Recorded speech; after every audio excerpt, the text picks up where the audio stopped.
بيكم في قناتكم معلومات كواي. حلقة النهاردة هنتعرف فيها ازاي نزيل بقع الصبغة من الملابس بطريقة سهلة وسريعة. بس قبل ما نبدأ الحلقة يا ريت اللي ما اشتركش في القناة يشترك في القناة ويفعل الجرس عشان توصل له كل فيديوهاتنا الجديدة. ويلا بينا نبدأ حلقتنا مع بعض.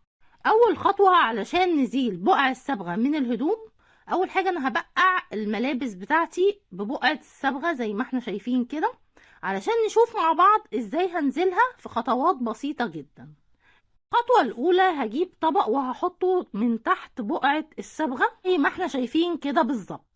أنا هنا حطيت الطبق علشان بقعة الصبغة ما تطبعليش على الهدوم من ورا. دلوقتي بقى هنبدأ مع بعض أولى الخطوات علشان نزيل بقعة الصبغة من الملابس، وهي ان انا هجيب الكحول الطبي. الكحول الطبي ده متواجد فين؟ متواجد في الصيدليات. بتقولي له عايزه كحول طبي، بنحط شويه من الكحول الطبي على مكان بقعه الصبغه علشان يفكك لي البقعه بتاعه الصبغه. يبقى بحط الكحول الطبي علشان يفكك لي بقعه الصبغه الموجوده على الملابس. دي الخطوه الاولى لازاله بقع الصبغه من الهدوم. هبدا بفرشه اسنان قديمه ادعك مكان بقعه الصبغه. بعد ما حطيت الكحول عليها ببدأ بفرشة أسنان قديمة أمشي كده على مكان بقعة الصبغة لحد ما تتفكك معايا وأحس إن هي ابتدت إن هي تتزال شوية بشوية معايا. بعد كده هجيب منديل وهبدأ أنشف مكان بقعة الصبغة زي ما احنا شايفين كده بالظبط. هلاحظ إن المنديل بيتشرب من بقع الصبغة الموجودة على الملابس. بطبطب بالمنديل بتاعي على مكان بقعة الصبغة بعد ما حطيت الكحول عليها ودعكتها بفرشة الأسنان القديمة. بلاحظ إن المنديل بيتشرب من بقع الصبغة الموجودة على الملابس دي. زي ما احنا شايفين كده بقعة الصبغة بتطلع على طول معايا في المنديل. بمجرد ان انت بتضغطي عليها ضغطة بسيطة بتطلع معاكي في المنديل، ان الكحول فككها لي، فبالتالي ابتدت ان هي تطلع من الهدوم ومن نسيج الملابس. الخطوة التانية بجيب اي منظف عندي، سائل تنظيف الاطباق، اريال، اي منظف عندك، ويفضل لو في فانيش، تبتدي تحطيه على مكان البقعة وبتدعكيه بفرشة اسنان قديمة.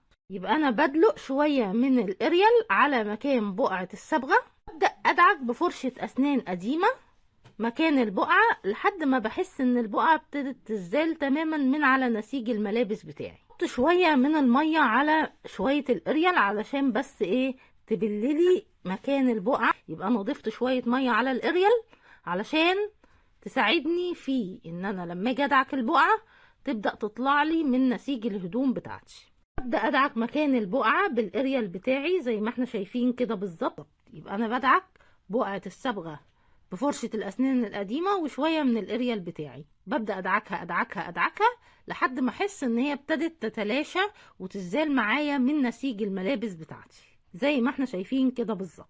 بعد ما حطينا الاريال على البلوزة ودعكناها بفرشة الأسنان القديمة لحد ما حسينا إن البقعة ابتدت تتلاشى من على نسيج البلوزة بتاعتي، ببدأ بعد كده الخطوة اللي بعد كده ان انا ببدأ اشطف مكان البقعة بتاعتي. زي ما احنا شايفين كده البقعة لسه في اثر بسيط على البلوزة موجود من البقعة. هنشطف البقعة وبعدين نشوف مع بعض.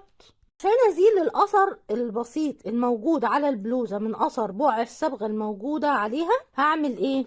الخطوة الاخيرة بعد ما شطفنا البلوزة هجيب طبق وهبدأ احطه تحت البلوزة زي ما احنا شايفين كده، وهجيب كلوركس للابيض لو الهدوم بيضة، هجيب كلور للابيض لو الهدوم بيضة، وهجيب كلوركس للالوان لو الهدوم ملونة. يبقى في حالة ان الهدوم بيضة هجيب كلور للابيض وهبدأ استخدمه على مكان الاثر البسيط الموجود على البلوزة من الصبغة. تمام. لو الهدوم بتاعتي ملونة هستخدم كلوروكس للألوان علشان ما يبوظليش الهدوم، هستخدم كلوروكس للألوان. تمام. يبقى في حالة ان الهدوم بيضة بستخدم كلوروكس للأبيض، في حالة ان الهدوم ملونة بستخدم كلوروكس للألوان علشان يزيل الأثر البسيط الموجود من الصبغة على الملابس. هنا ما عنديش كلوروكس للأبيض فهستخدم كلوروكس للألوان. بحط شوية من الكلور على بقعة الصبغة وببدأ بفرشة أسنان قديمة أدعك البقعة لحد ما بتزال تماما البقعة معايا. طب في حالة ان انا ما عنديش كلور ممكن استبدله بايه؟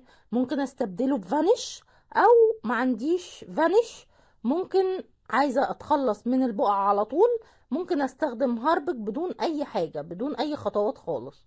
استخدم هاربك بس على مكان البقعة وابدأ ادعكها بفرشة اسنان قديمة، هتطلع برضو بقعة الصبغة في ثواني معاكي. يبقى ممكن تستخدمي هاربك، او ممكن تستخدمي الكلور، او ممكن تستخدمي فانيش. المتوافر عندك حطيه، المتوافر عندك حطيه. انتي عايزة تزيلي بقعة الصبغة بسهولة بدون اي منظفات وبدون اي خطوات، استخدمي هاربك الاحمر، هيزيلها لك وهيفورها لك في ثواني على طول. تمام؟ يبقى هاربك الاحمر مش اي لون تاني، علشان الالوان التانية بتبهت على الهدوم. هاربك الاحمر ما بيطلعش لون، وفي نفس الوقت بينضف لك مكان البقعة وبيزيلها لك في ثواني. ممكن تمشي معايا الخطوات اللي احنا مشيناها دي. تمام؟ استخدامنا للكحول، وبعدين شوية من اي منظف عندك، وبعدين بترجعي تستخدمي شوية من كلور للابيض او للالوان حسب لون الملابس، هيطلع لك البقعة وهيفورها لك وهيخليها لك زي الفل. بعد ما بحط الكلور على مكان الاثر البسيط بتاع الصبغة، ببدأ ادعكه بفرشة اسنان قديمة زي ما احنا شايفين كده. ببدأ ادعك ادعك ادعك لحد ما بتزال تماما اي اثار لبقع الصبغة الموجودة على الملابس بتاعتي. بعد كده بعمل ايه؟ بعد كده باخد البقعة وببدأ ان انا اشطفها مرة تانية، علشان اوريكم الشكل النهائي للبلوزة هيبقى عامل ازاي. في النهاية ده الشكل النهائي للبلوزة بعد ما ازلنا بقعة الصبغة من عليها وشطفناها. اصبح ده الشكل النهائي ليها، مفيش اي اثر لبقعة الصبغة عليها ولا اي حاجة. البقعة زالت تماما ونهائيا من على الملابس. كده بنكون عرفنا ازاي نزيل بقع الصبغة من الملابس بطريقة سهلة وسريعة، عن طريق استخدامنا لشوية من الكحول علشان نفكك بيهم البقعة. تاني حاجة بنستخدم اي منظف عندنا، ويفضل لو يكون فانيش او اريال او سائل تنظيف الاطباق على حسب المتوافر عندك، وشوية من كلوروكس للالوان لو الملابس ملونة، او كلور للابيض لو الملابس بيضة. كانت حلقتنا النهاردة لإزالة بقع الصبغة من الملابس. زي ما احنا شايفين كده البقعة اختفت تماما والملابس بتاعتي زي الفل، ومفيش اي اثر لبقعة الصبغة على الهدوم ولا اي حاجة. في النهاية بتمنى ان حلقتنا النهاردة تكون عجبتكم وتكونوا استفدتم منها. لو عجبكم الفيديو يا ريت تحطوا لايك وتشتركوا في القناة وتفعلوا الجرس عشان توصلكم كل فيديوهاتنا الجديدة. في النهاية بقول لكم باي باي.